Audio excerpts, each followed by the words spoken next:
Hi, this is part 2 of my mortising jig in action.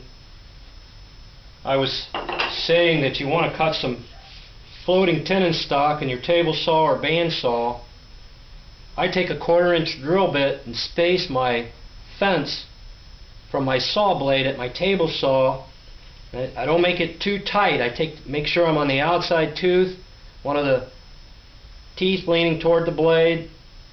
I put a sacrificial bottom in because my plate is not a zero clearance plate, so the piece will fall down in there, and I don't usually make very long pieces, so sometimes it'll fall in there. So I put a piece of masonite down, clamp it, then cut my pieces. Of course, use a push stick. Like I say, cut them a fuzz heavy if you have to.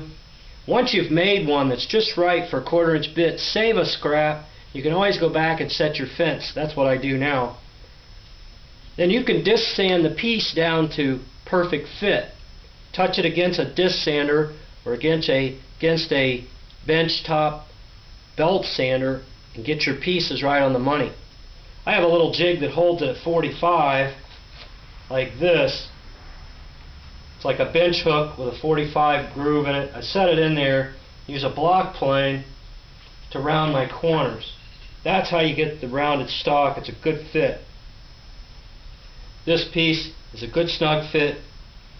Most glues are going to fill that tiny little bit of slip in that. You want a little bit of slip for glue space. It's an excellent fit. Here's the mating face.